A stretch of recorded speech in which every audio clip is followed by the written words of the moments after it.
Oh là là là là là là, la remontada. Alors qu'on croyait qu'il allait y avoir du spectacle à l'Etihad entre Man City et Liverpool, il n'y en a quasiment pas eu. Et ben là, tout était au Stade Olimpico de Rome. 3-0, ils ont battu le Barça. C'est chaud. Salut à tous, footeuses et footeux de même famille, c'est Thomas, fin du match entre l'AS Rome et le FC Barcelone, 3-0 dans ce quart de finale retour de la Champions League 2017-2018, un but de Dzeko, un but de De Rossi sur penalty et un but de Manolas, le défenseur qui a marqué un CSC au match aller. Donc c'est lui le héros, il s'est rattrapé un peu du match, de la rencontre qui s'était passée à Barnabéu. Un truc de ouf quand même, ce destin de ce défenseur. Du coup, surprise, hein. On attendait plutôt dans les favoris, on verra demain avec le Real et le Bayern, mais on avait du coup Man City et le Barça dans le dernier carré, mais du coup tu as Liverpool et la Roma. Alors, les bookmakers, ils ont dû se mettre plein les pépettes, à mon avis.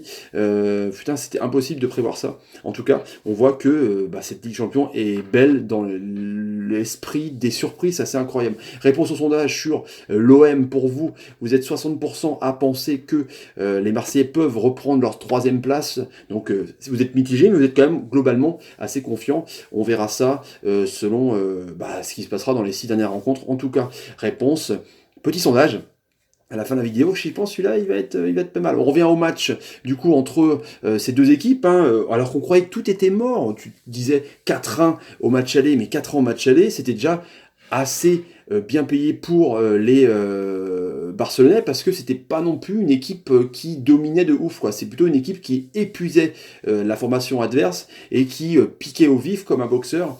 Dès qu'il était fatigué, dès qu'il baissait sa garde, hop, il arrivait à mettre un point dans la gueule à l'autre. Et mine de rien, le but de Dzeko au Camp Nou était super important. En tout cas, les hommes de Di Francesco, qui on disait qu'ils étaient cuits, qu'ils faisaient une mauvaise saison en Serie A, parce qu'ils sont à 21 points de la Juve, même s'ils ne sont pas non plus programmés pour être champions. Hein. Enfin, je pense pas en tout cas, parce que la vieille dame est vraiment complètement moitié énorme en ce moment, c'est un truc de fou. Et du coup, là, il nous a fait le mec une défense de malade avec Alisson dans les buts. D'ailleurs, c'est marrant parce que je pense qu'il y a plein de supporters parisiens qui vont être contents parce qu'ils vont prendre ça comme une vengeance par rapport à la remontada l'année dernière avec tout ce qui s'était passé, on avait dit, avec les 40 minutes d'arrêt de jeu, les pénaltys non sifflés, tout ça. Et ben je trouve que là, la Barcelone qui des fois est arbitré bizarrement. Je me rappelle aussi d'un but refusé de Van Persie avec Arsenal au Camp Nou, pareil. C'était assez bizarre. Enfin bon, on va pas revenir là-dessus, mais en tout cas, la Roma Di Francesco a fait une superbe 3-5-2 de ouf avec Manolas, Juan dans l'axe avec Fazio, Florenzi qui était très bon, De Rossi, Papi De Rossi qui est encore là, Kolarov de Man City, on croit qu'il était cuit boudin, en fait il est encore là, truc de ouf. Nengola Strootman, donc quand même De Rossi, Nengolan, Strootman. À chaque fois, je conseille dans les recrutements, on verra ce que ça se passera avec Tourelle au PSG, mais un mec comme Nengolan dans l'entrejeu qui met des brins, qui met des coups, qui était aussi sur une bonne action, qui aurait pu marquer d'une tête, c'est un truc de ouf. Et Chic et Dzeko qui a été monstrueux. Et du coup, l'étau est tel que les Kolarov et les Florenzi, ils venaient presser complètement au milieu de terrain Busquets, Rakitic qui a fait que des conneries, c'était un truc de ouf, ils n'arrivaient pas à dégager, c'était vraiment super bizarre. Et du coup, à la fois, ils alternaient des fois le jeu long, jeu court, des fois ils sautaient le milieu de terrain barcelonais parce que quand même ils ont quand même cette qualité avec toujours Iniesta à gauche et Roberto à droite, et puis il laissait tout seul Suarez avec Messi en électron libre. Suarez qui est vraiment pas dedans, qui a passé son temps pratiquement à plonger. La défense Umtiti, Piqué. Hein, faut qu'on en parle quand même d'Umtiti. Je sais pas s'il va rester l'année prochaine, ce qu'il est demandé par Mourinho à Manchester United, peut-être pour retrouver son pote Pogba. Mais c'est une catastrophe. Piqué, pareil, le penalty. Enfin, on va revenir là-dessus sur les buts, quoi. Et puis, heureusement que Ter Stegen a sorti des ballons parce que putain, entre les têtes de Dzeko et de Nainggolan justement et Florenzi, il y aurait pu avoir plus de buts, quoi. Déjà sur la première action du match, ce que j'ai trouvé assez fou, c'est que justement, comme je vous disais, ils alternaient avec Strootman, avec De Rossi, le jeu court et le jeu long. Et ben là, ils ont fait une superbe ballon vraiment au-dessus de la défense. Euh, une balle vraiment en profondeur où De Rossi fait un super ballon. Du coup, Zeko, qui est quand même un attaquant de classe, je vous avais dit la semaine dernière que ce mec-là, comparé à d'autres attaquants, il arrive vraiment, il faut pas beaucoup d'actions pour marquer des buts, quoi. Et là, il en a fait une au bout de 6 minutes, quoi. Du coup, bah, t'as De Rossi qui fait une superbe balle un peu au-dessus de la défense, profondeur. Umtiti est pris de vitesse et du coup, bah, Dzeko c'est pas un attaquant qui fait 1m40, hein, c'est un mec quand même qui fait 90 kilos, un bon 1m90. Du coup, il tient le choc et puis il trompe Ter Stegen à 1-0. Et après, du coup, tu te dis que c'est un peu, voilà. Le 1-0 à la mi-temps, le stade était fou, il y avait une ambiance folle, on voyait ça à la télé, c'était un truc de fou, quoi. Et ben, tu te dis que je sais pas comment le Barça allait pouvoir marquer. Messi avait que trop peu le ballon, il y a eu des coups francs où il a fait vraiment des trucs de transformation de rugbyman, il n'arrivait pas à cadrer ses tirs, on voyait qu'il faisait la gueule, qu'il était pas dedans.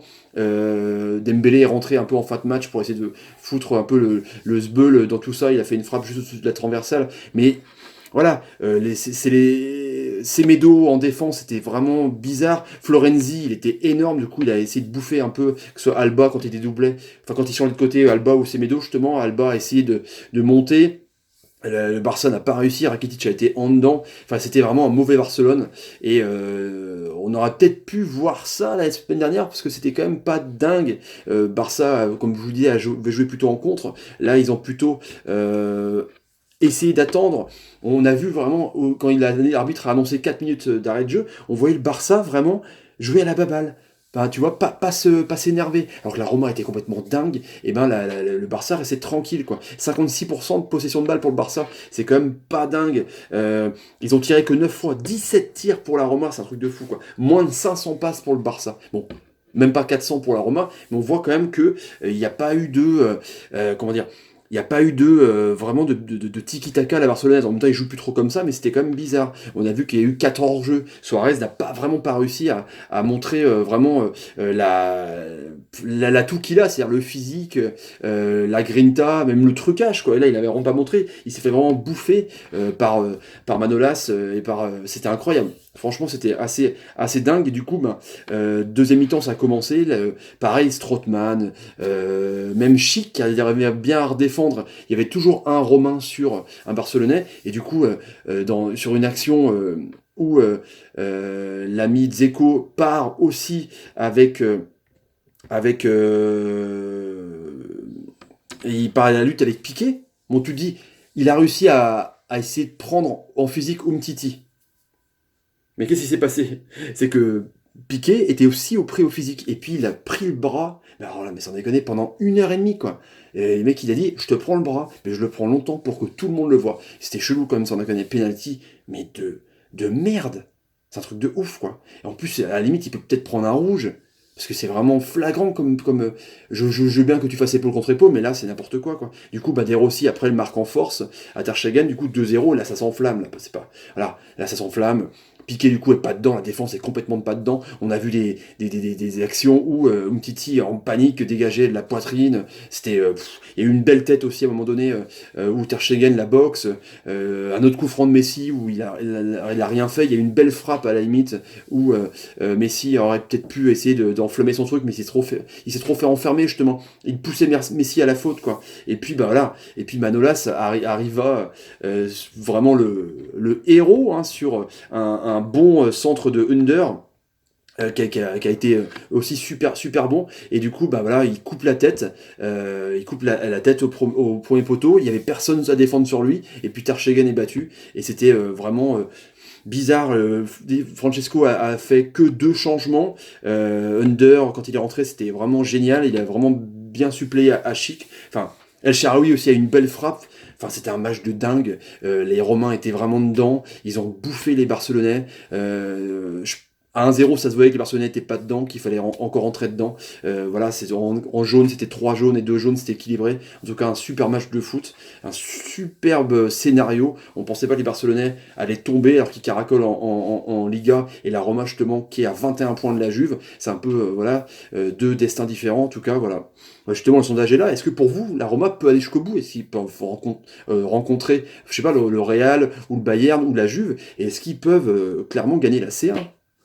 On verra demain la réponse. Demain, il y a le Bayern, et demain, il y a le Real. Allez, les amis, je vous laisse. Si vous avez envie de vous abonner à la chaîne, n'hésitez pas. Bientôt 1300, je vous remercie.